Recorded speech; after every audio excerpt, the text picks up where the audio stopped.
I used to be addicted to blue light. I used to stay up till 7 a.m. watching Jersey Shore in the middle of summertime, and I used to sleep till 4 p.m. And my circadian rhythm was so messed up, and I had no idea how light was affecting my ability to sleep. I had no idea how it was affecting my gaining weight and contributing to my acne and my depression and anxiety. I had no idea how much light influenced the way that I felt. So now I got these red light babies on.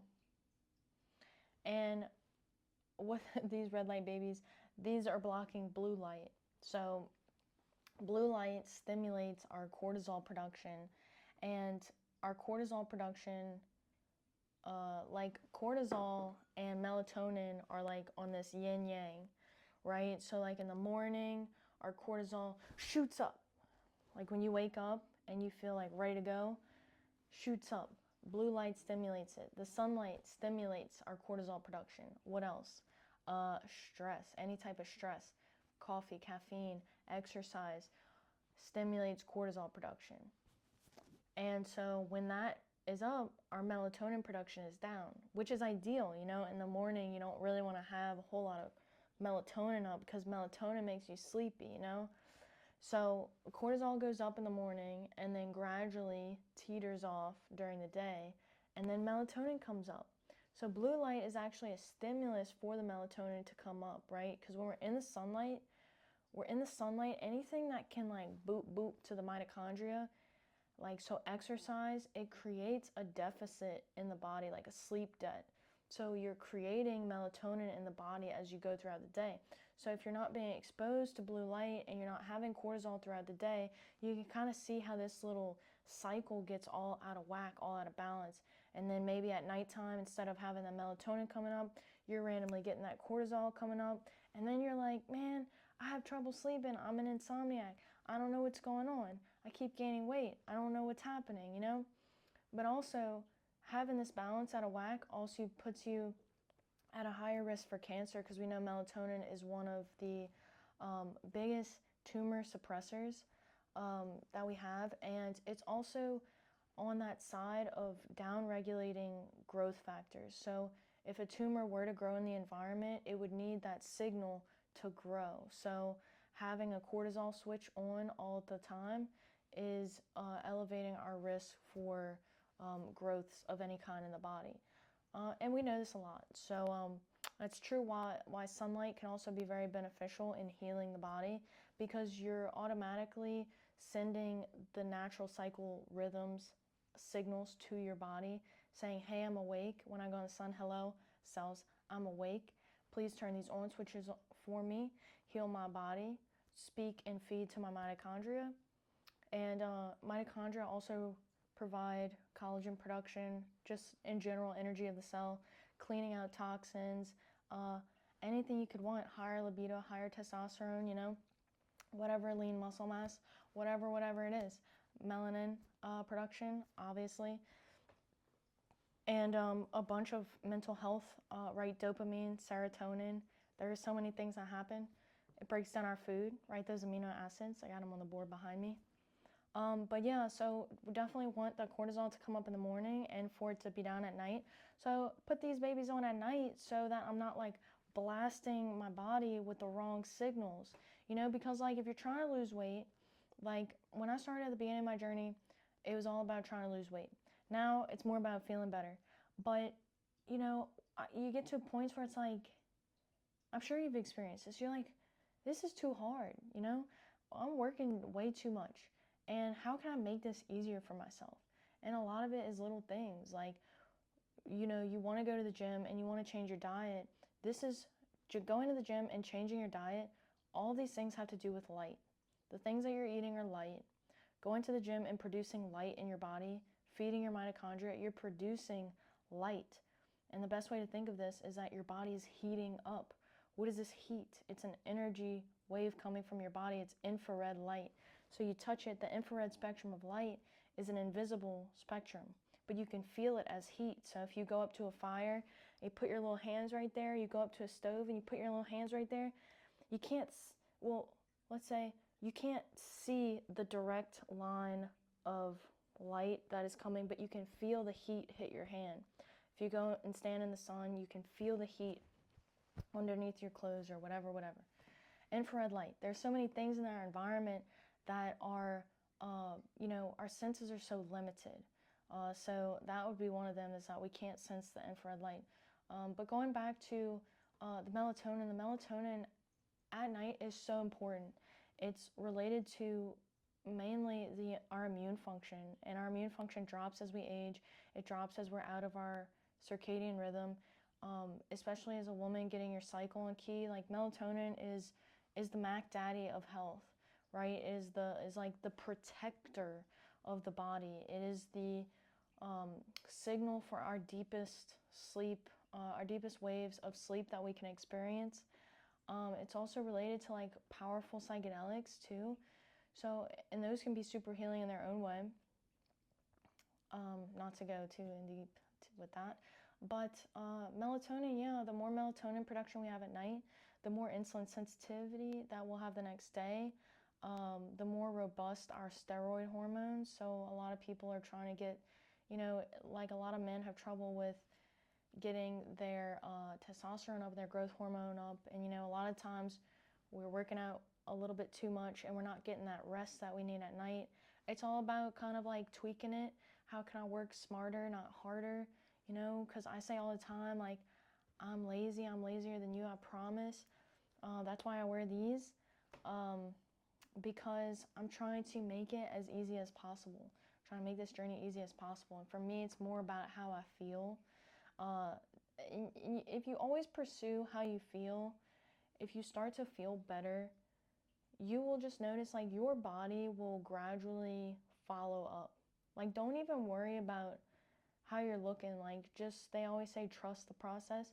It really is a trust ball, but you can always trust how you feel, and yeah, focusing on that melatonin, like I always say, like I really discovered and got into the hormone side of all of this because I was taking an SSRI, which is like a serotonin reuptake inhibitor. And I asked the pharmacist, I was like, girlie, and I Googled in the waiting room, where does melatonin come from? And then it just like opened the biochemistry doors for me. And I was led to the amino acid tryptophan. So melatonin comes from the amino acid tryptophan, which is one of our essential amino acids. We must obtain them through the diets.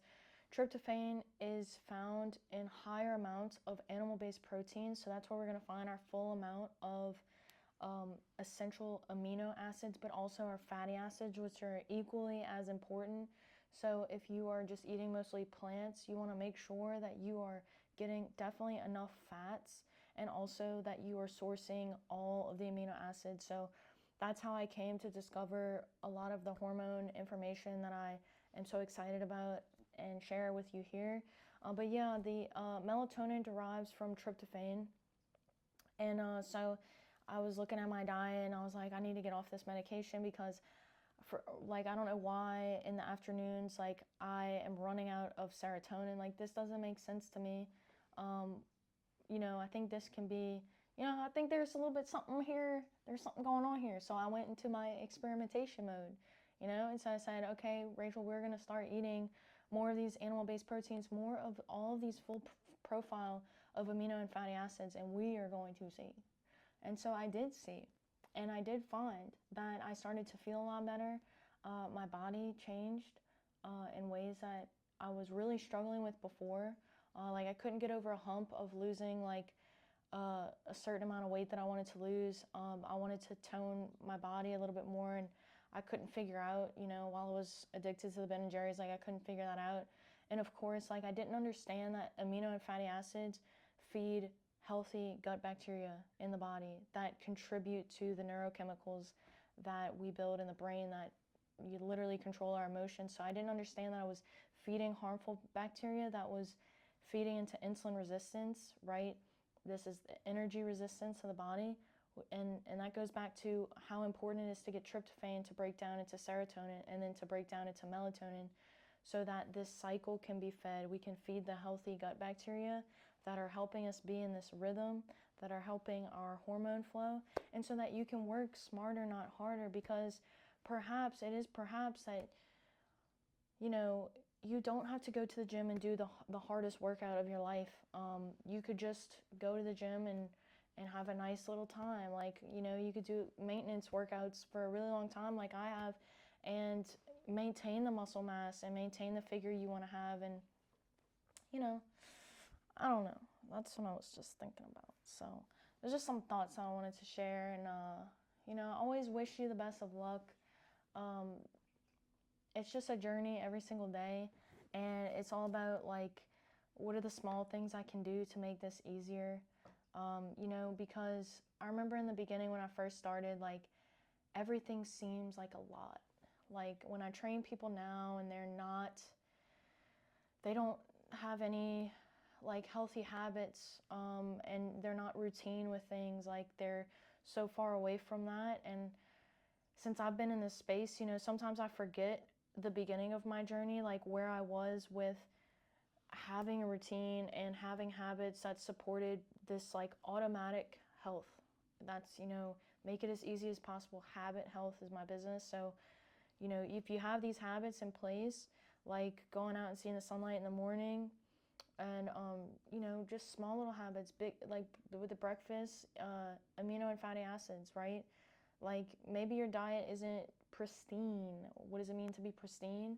You know, it doesn't exist, but breaking it with an abundance of minerals that your body needs, you know, you'd be so surprised what that does for your entire day, right? Getting that that healthy meal in early in the morning, and then getting the rest that night. You know, all these little habits, they just add up. And I worked at the snowball stand when I was in college, and these people, they would bring a big old bag of money, big old bag of quarters, dimes, nickels, pennies, and they would pay like $6 in coins. And you're like, oh my gosh, I gotta sit here and I gotta count all this, and there's a line, and there's a bus full of people I just pulled up, like, what's going on? And you're sitting there, and I remember this guy, he said to me, he said, because people would always get so mad when people bring these big bag of coins, he said, all money spends. All of your habits add up and make a difference. Compound interest, if you ever learn about compound interest, it's real. So your little habits add up every single day matter a lot more than you going ham in your workouts for just a week at a time, right? It's better just to hit that medium rare set point, that medium set point in your workout, than to, like, completely gas yourself and to put your nervous system in a stressed out state, to compromise your immune function, right? Sometimes it's better to just go medium rare with your workouts. Stay consistent. You know, a little bit goes a long way. Anyway, I kind of trailed away, but those are my thoughts. I do wish you the best of luck with your blue light addiction. Hope that you can get off that train ride as well. And there's settings on the phone where you can tint your phone to a red tint. So I do recommend that you Google that, because Google has wonderful information and way more information than I have on hand. But yeah, anyway, if you like this video, you can like, share, and subscribe to support. And I'm always wishing you so much luck, and I'll see you next time.